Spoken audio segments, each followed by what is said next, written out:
Hello YouTube and welcome to Heathen Hacks. You may have noticed, well, probably not, that I haven't uploaded anything in the past few months. Besides my usual laziness, procrastination tendencies, and not having enough time to make videos, the reason behind that was because I started getting into a new hobby and did other mundane tasks that I think would not fit this channel. Or maybe it would, not really sure. It's woodworking. Let's go!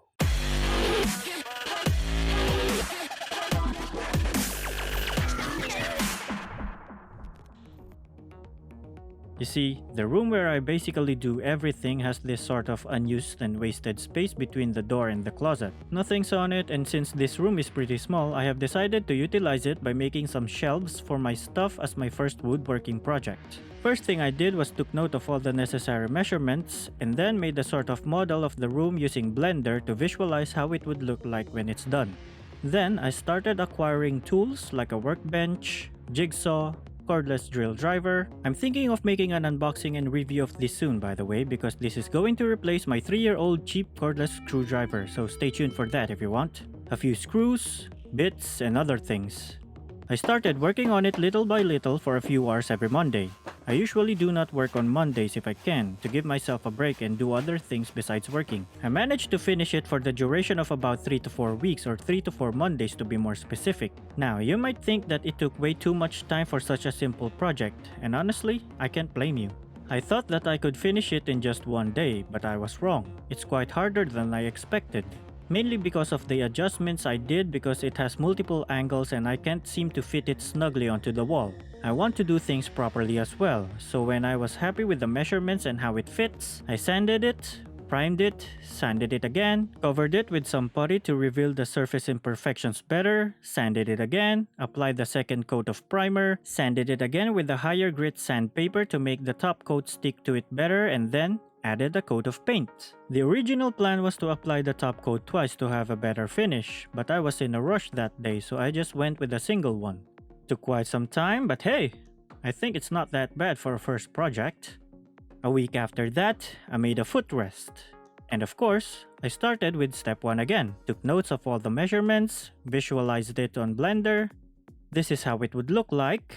I made a round cutout right here for the power supply and other cables that are going to be connected to my UPS/AVR, which only functions as an AVR these days. Yeah, I really need to replace that soon. A rectangular cutout right here, which was added later on for the cables that are going to be connected to my Logitech Z337 speaker. Check it out right here. This project only took a day to complete because I did not bother to paint it, and it consists of just 90 and 45 degree angles. I made sure that it's really smooth and that the edges are chamfered though. Here's how it looks like in real life. I used a memory foam pillow on it as well for added comfort. Shortly after that, after more than a year of continuously interrupted gaming sessions, I finally managed to finish Assassin's Creed Odyssey, with all regions discovered, all achievements unlocked, main storyline done, DLCs done, all side quests done, and have reached 100% progression. And then, because I couldn't handle the summer heat anymore, 暑い人間界の夏ってやつは暑すぎますっていうか、なんでこの部屋にはあの冷たい風の出る機会がないんですの？エアコンのこと。 as a gift to myself for my hard work, I have decided to finally get an air conditioner. Review on it soon perhaps? But there's a problem that I have just discovered recently. Apparently, the people who were in charge of doing the electrical works in our house when it was built more than 20 years ago did not label any of the breakers on our main panel. Luckily, it's easy enough for me to do, so I mapped and labeled them myself.